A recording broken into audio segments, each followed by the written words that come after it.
नमस्कार बंधुरा फिर आपनादेर सामने एक सरकारी चाकरिर आपडेट निये हाजिर हयेछि। एटी सम्पूर्ण सरकारी चाकरी और पार्मानेंट किन्तु एई चाकरिटी रयेछे। और एई चाकरिटीते यदि आपनि आवेदन करते चान पश्चिमबंगेर प्रत्येकटा जेला थेके आपनि किन्तु एखाने आवेदन करते पारबेन। छेले मेये उभयेई किन्तु एखाने आवेदन करते पारबेन। तार जोन्नो आपनाके भिडियोटी शेष पर्यन्त देखते होबे। एखाने मिनिमाम माध्यमिक योग्यतातेई आवेदन करते पारछेन। और तारपरे किन्तु आपनाके जेटी देखते होबे एखाने बयस मिनिमाम 18 बछर होलेई किन्तु आपनि आवेदन करते पारबेन। सर्वोच्च एखाने 28 बछर बयस थाकले किन्तु आपनि आवेदन करते पारबेन। ताछाड़ा एससी एसटी ओबीसी सकलेई किन्तु एखाने छाड़ पेये जाबेन बयस अनुयायी सरकारी नियमे निर्धारित जेटी छाड़ पाওয়া যায় সেই মতো। বেতনও ভালো রয়েছে। তাই আপনি যদি আবেদন করতে চান শেষ পর্যন্ত ভিডিওটি ধৈর্য সহকারে দেখুন। আর এটাই হচ্ছে আবেদনের ফরম্যাট। এই আবেদনের ফরম্যাটটিতে আপনাদের আবেদন করতে হবে। পোস্ট অফিসের মাধ্যমে আপনাদেরকে এই অ্যাপ্লিকেশনটি পাঠাতে হবে সমস্ত ডকুমেন্ট সহ। কি ডকুমেন্ট দিতে হবে সবকিছু তথ্য আপনাদের এই ভিডিওতেই গুছিয়ে বলে দেব, শেষ পর্যন্ত দেখুন। এখানে অ্যাডভার্টাইজমেন্ট নাম্বারটি এখানে দিবেন। অ্যাডভার্টাইজমেন্ট নাম্বার কোথায় পাবেন সেটি আপনাদের বলে দিচ্ছি। তারপরে আপনি যেই পদের জন্য আবেদন করবেন সেই পদের নাম এখানে লিখবেন। অ্যাপ্লিকেশন ফি এখানে যত টাকা দিতে হবে এখানে তার ডিটেলসটা এখানে আপনি লিখে দেবেন। ক্যাটাগরি যেই ক্যাটাগরি থেকে আপনি বিলং করছেন সেই ক্যাটাগরি এখানে আপনাকে টিক করে দিতে হবে। ধরুন আপনি এসটি বা এসসি, সেই ক্ষেত্রে আপনি এখানে টিক করবেন। তারপরে আপনাকে এখানে লিখতে হবে ক্যাটাগরি অফ পোস্ট অ্যাপ্লাইড, কোন ক্যাটাগরি থেকে আপনি আবেদন করছেন সেটিও কিন্তু আপনি এখানে টিক করে দেবেন। এইভাবে আপনার যেটা ক্যাটাগরি সেটাতে আপনি টিক করে দেবেন। তারপরে আপনার নাম বড় হাতের এখানে লিখবেন। তারপরে দেখতে পাচ্ছেন বাবার নাম বড় হাতে লিখবেন। পার্মানেন্ট অ্যাড্রেস আপনার যেটা রয়েছে আপনি পরপর গুছিয়ে লিখে দেবেন এখানে। তারপরে নিয়ারেস্ট রেলওয়ে স্টেশন। তারপরে আপনার জন্ম তারিখটা জানুয়ারি মাসের 6 তারিখ 2025 অনুযায়ী কত বছর হবে সেটি এখানে লিখবেন। তারপরে কত মাস হবে সেটি তার ঠিক পরের ঘরে লিখবেন। আর তারপরে কত দিন হবে ঠিক তার পরের ঘরে লিখে দেবেন।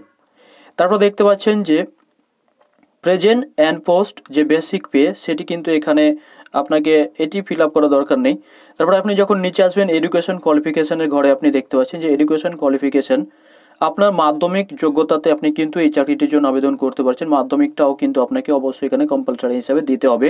আর তারপর যদি আপনি উচ্চ মাধ্যমিক বা গ্র্যাজুয়েশন বা পোস্ট গ্র্যাজুয়েশন থেকে থাকেন সেক্ষেত্রে আপনি পরপর সেগুলিকে এখানে লিখে দেবেন। তারপরে আপনারা যখন যাবেন নিচে যাওয়ার পর এখানে দেখতে পাচ্ছেন এমপ্লয়মেন্ট ডিটেলস এখানে কিন্তু লেখা রয়েছে। এখানে ডিটেলসটা আপনাদের এক এক করে ফিল আপ করে দিতে হবে।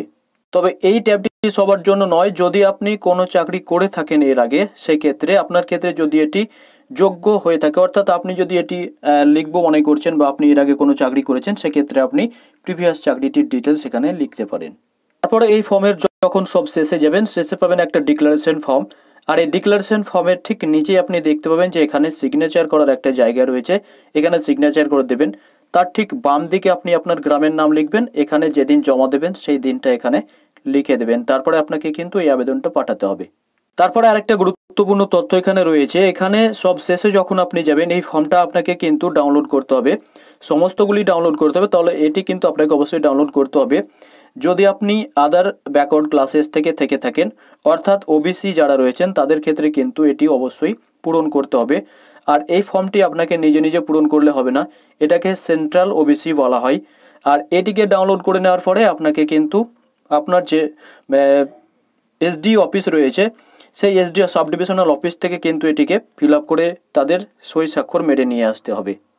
ঠিক একই রকমভাবে যারা এসসি বা এসটি রয়েছেন তাদেরকেও কিন্তু এই ফরম্যাটটি ডাউনলোড করে নিয়ে সেন্ট্রাল ওবিসি যেটাকে বলা হচ্ছে সেটাকে আপনার সাব ডিভিশন অফিস থেকে সই স্বাক্ষর মেরে ক্লিয়ার করে নিয়ে আসতে হবে, দিয়ে জমা দিতে হবে। এবার আমরা যদি যাই কোন পদে নিয়োগ হচ্ছে সেক্ষেত্রে প্রথমে আপনাদের দেখিয়ে দেব ল্যাব অ্যাটেন্ডেন্ট এই পদে নিয়োগ হচ্ছে। এই পদে বেতন দেখুন 18,000 থেকে 56,900 টাকা পর্যন্ত বেতন রয়েছে। এখানে ভ্যাকেন্সি দেখতে পাচ্ছেন 5টা রয়েছে। তারপরে আমরা যদি উপরে যাই উপরে দেখতে পাবো কুক পদে নিয়োগ হচ্ছে। কুক অর্থাৎ রান্নার কাজ করার জন্য এখানে কিন্তু বেতন রয়েছে 19,900 থেকে 63,200। তবে এই পদগুলির জন্য যে শিক্ষাগত যোগ্যতা চাওয়া হয়েছে আপনাকে দেখিয়ে দিই।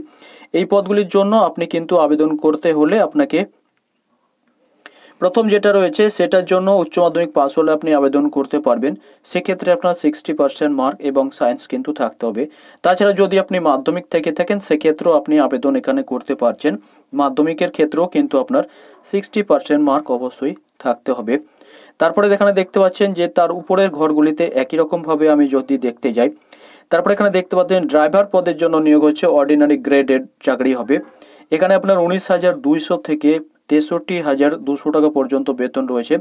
মাধ্যমিক পাস করে থাকলে আপনি এই পদটির জন্য আবেদন করতে পারবেন। সেক্ষেত্রে আপনাকে দেখতে হবে, যেহেতু এটি ড্রাইভারের পদ, আপনাকে অবশ্যই কিন্তু হালকা এবং ভারী গাড়ি চালানোর যে লাইসেন্স সেটি কিন্তু অবশ্যই থাকতে হবে। তারপরে এখানে আমি যখন দেখব অ্যাসিস্ট্যান্ট গ্রেড 3, এটির জন্য রয়েছে ভ্যাকান্সি একটা। তারপরে দেখুন জুনিয়র স্টেনোগ্রাফার রয়েছে, টেকনিশিয়ান রয়েছে। এভাবে প্রত্যেকটা পদের জন্য আপনি কিন্তু আবেদন করতে পারছেন। তারপরে টেকনিক্যাল অ্যাসিস্ট্যান্ট রয়েছে, টেকনিক্যাল অ্যাসিস্ট্যান্ট ইঞ্জিনিয়ার রয়েছে, audio visual, technical assistant ITRS, GIRS। তো এভাবে কিন্তু এই প্রত্যেকটা পদের আপনি এডুকেশন কোয়ালিফিকেশান দেখে নিয়ে আপনি কিন্তু এখানে আবেদনটা করতে পারবেন।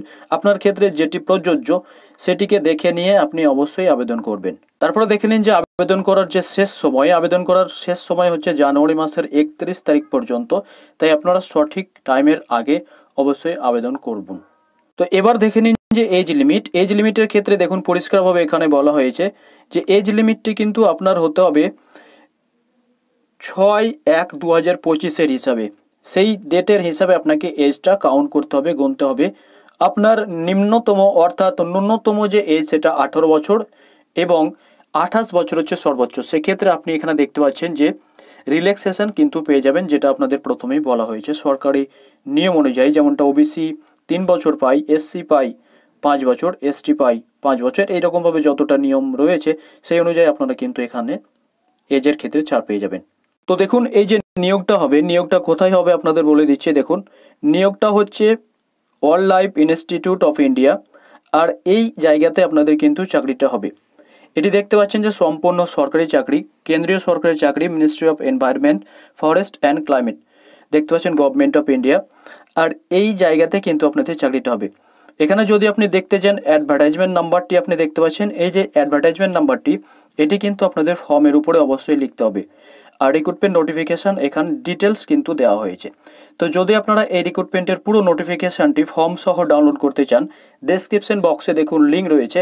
সেই লিঙ্কে ক্লিক করে আমাদের টেলিগ্রামের চ্যানেলে আসবেন বা হোয়াটসঅ্যাপ চ্যানেলে আসবেন। সেখানে আসার পরে আপনারা কিন্তু সেখানে ক্লিক করলে এই নোটিফিকেশানের পেজে যাবেন। সেখানে যাওয়ার পরে একদম নিচে দেখতে পাবেন ডাউনলোডের লিঙ্ক রয়েছে, সেই ফর্মটি ডাউনলোড করতে পারবেন এবং এই নোটিফিকেশানটি সম্পূর্ণ সেখান থেকে ডাউনলোড করে নিতে পারবেন। তো ডাউনলোড করুন, ভালোভাবে পড়ুন, তারপরে যারা যোগ্য অবশ্যই আবেদন করুন। ধন্যবাদ সাথে থাকার জন্য। চ্যানেলটিতে নতুন হলে অবশ্যই সাবস্ক্রাইব করে নিন। ভিডিওটি ভালো লাগলে লাইক করবেন, শেয়ার করতে ভুলবেন না যেন। ধন্যবাদ।